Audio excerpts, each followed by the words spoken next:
Becoming absolutely broken as early as possible in the Borderlands games ranks amongst my favorite ways to complete any playthrough as of late. On top of being a more than amusing experience, one-shotting bosses are absolutely shredding your way through Pandora. It also allows me to indulge in my favorite activity, farming. You just gotta love it. So, in that spirit, I wanted to do some exploring to try to find the best early farms in each of the Borderlands games. I think I managed to find some good options, but what about you? What are your absolute must-have weapons and gear before you ding level 15 in any of the Borderlands games? Let me know down below. I'd love to hear it.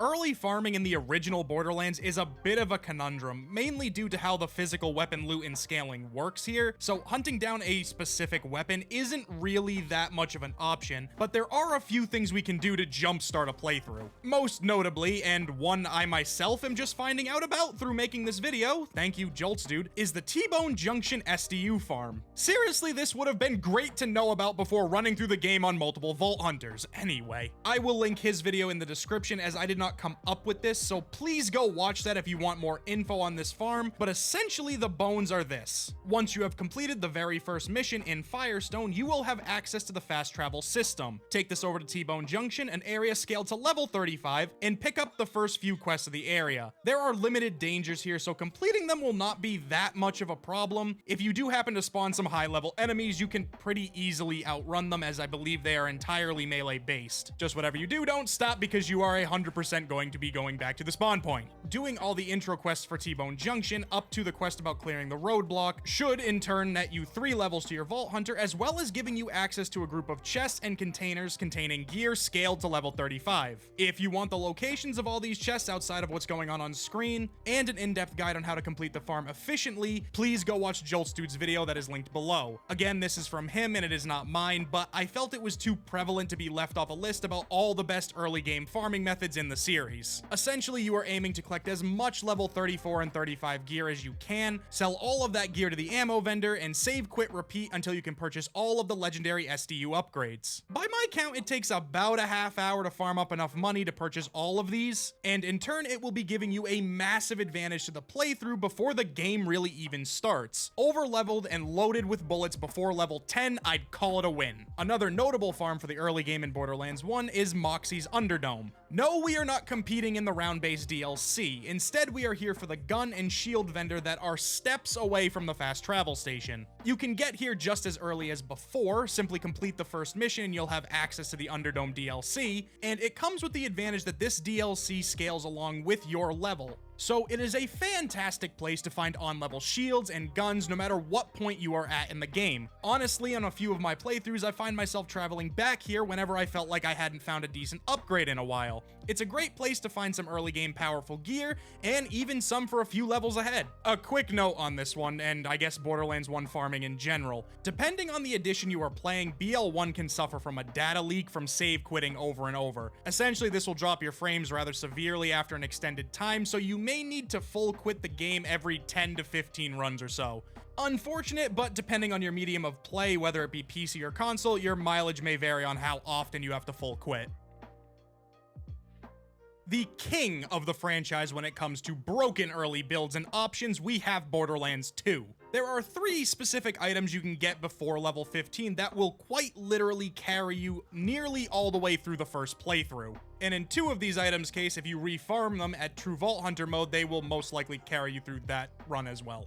Yeah, they're broken. The first, to I'm sure no one's surprise, is the Unkempt Herald from Savage Lee in Three Horns Divide. Farmable after returning the power core to Sanctuary, this glorious hunk of metal drops from him at a 10% drop rate and comes with all manner of prefixes and attachments. For the first playthrough on normal mode, and depending on the Vault Hunter, I might recommend avoiding the double penetrating prefix, quite literally just due to the freaking ammo consumption, but then again, yeah, if you get one, take it. You will literally decimate most of normal Vault Hunter mode with it. Just make sure you pick up plenty of pistol SDUs, you're gonna need them. Up next, and staying put in Three Horns Divide, God, this area is loaded with broken shit, we have the Fastball Grenade mod from Bull, dropping at a 10% rate as well. Farmable after completing the In Memoriam quest from Lilith, this grenade mod will have you one-shotting bosses and badasses alike. Just be on the lookout for one with at least 7k damage, and there is very little that can stand in your way. Now, the fastball comes in fire, shock, corrosive, and explosive. All great, all extremely useful, but for normal Vault Hunter mode, and this early in the game, I would recommend grabbing just the explosive variant. The others can come in handy later, so by all means, take them if you get them. But to me, these other variants become far more relevant in true Vault Hunter mode. Explosive just happens to always get the job done. Get yourself one. Explosions!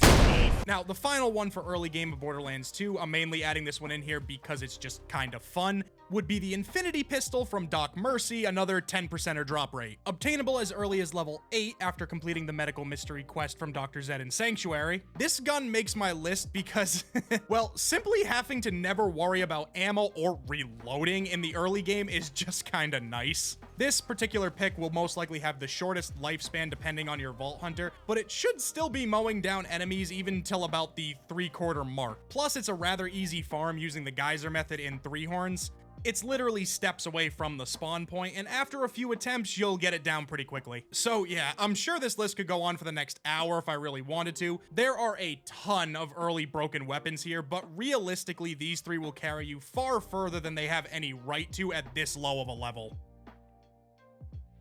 Taking advantage of the excessive generosity of the third game, we have two named enemies that each drop 2 early game weapons that will carry you for quite a while through your first playthrough. Up first, we have the Demo Skagans, a duo fight with the potential to 1. Drop the Monocle, a Jacob sniper rifle with excellent early game potential, and more notably the Nighthawken, a weapon that inflicts cryo damage during the day and fire damage at night. Honestly, for how early you can obtain these two weapons, quite literally as soon as you are headed to the Citadel of the Twin Gods, I think realistically the third mission of the game, if we take out all those missions, you gotta talk to Lilith, you can really charge through the next 15 to 20 levels or so, no problem. The Nighthawken will shred through most enemies, and the Monocle will help you out should you need a little bit of distance for those beefier mobs. And they're not exactly stingy drops. It says 6.7% to drop them, but in reality, I think I got them both within 10 runs.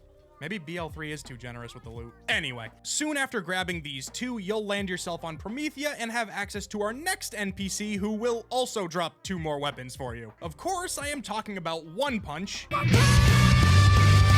in Letra City. He is located right around here and can be accessed by picking up the Kill Kilovolt quest. Now, we don't need to really progress that mission at all to find him. Simply run to this area of the map, head downstairs, clear out the fodder, and you'll find this little cage at the end of the hallway. Interact with the lever twice, spin the wheel, and there he is. Now, in my experience, he can be a little stingy here with the loot, but from One Punch, we are looking for the One Pump Chump, a shotgun that's literally a sniper at times, and the Sleeping Giant. Both drop at a 15% rate. Yeah, that feels like a lie. And while the One Pump Chump is a stupid fun weapon to use at nearly any level, don't sleep on the Sleeping Giant.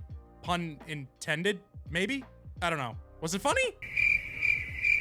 Okay. This corrosive SMG will greatly aid in the next coming areas as shields become more commonplace, and honestly, it's a decent replacement for the Nighthawken that will start to fall off around level 20. The Chump, however, will continue to be useful further into the game simply due to its ridiculous bonus damage and the fact that it can be used at literally any range. Doesn't need to just be a shotgun. You can snipe people from halfway across the map with this frickin' thing, and god is it fun! Now, in all reality, there is quite literally a mountain of other weapons that you can get before level 15 in Borderlands 3, but I find these to be the most fun, and realistically, with how commonplace legendaries are in the third game, you will most likely replace them faster than you would need to, but if you have never picked these up, definitely give them a shot. This loadout is a ton of fun for the early game.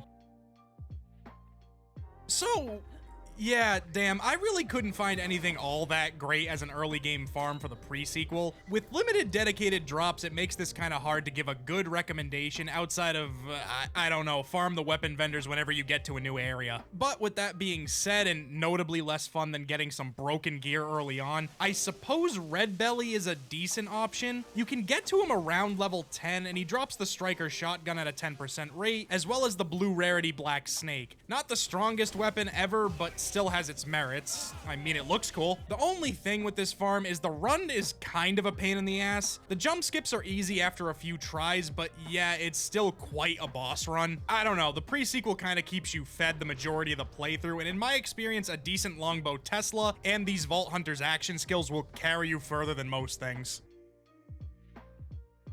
And finally, we have Tiny Tina's Wonderlands. Now, this early farm is entirely dependent on the loot skill mechanic in this game, an aspect I am seriously starting to have a love-hate relationship with, but quite literally in the first area of the game, the Snoring Forest, we have a chest that drops some pretty obscene cryo SMGs scaled to whatever level you happen to be, so feel free to return here whenever you want a power boost. Seriously, these SMGs are guaranteed from this chest, so if you find yourself trailing behind, jump back here to the first area and grab one. It should put you back on par for most of the game. Then we have Ribula. Again, this will greatly depend on your loot luck. His drop rate begins at 4% at 0 lucky dice and 9% at max. But he drops the Bora's Breath, another cryo SMG, but more importantly, the Cursed Wit. A very powerful early game shield yielding an absorb aspect and, while depleted, a massive spike in damage done. Unfortunately, he is one of the bosses that does not have access to the world drop pool, at least as far as I can tell. So these two, I guess three if you count the chest items, would be the ones you would want to pick up. The shield from the start will carry you on for quite a while, and if you like it, well, hell, just come back every so often to upgrade it. Other than that, I'm not sure what else to aim for early in Wonderlands. It's really weird with its lack of dedicated drops, and it's named enemies that just don't respawn. Yeah, it's kind of a cop-out on this one. I didn't really know what to put here, but hey, it still gets you some broken gear early on. Well, that's about it from me. How about you? What are your favorite weapons and gear to pick up early in a new playthrough? Let me know down below, I'd love to hear it. And maybe if you found this helpful, or at the very least interesting, consider liking the video. Apparently that helps a lot more than I was led to believe. I'm still learning. Anyway, see ya.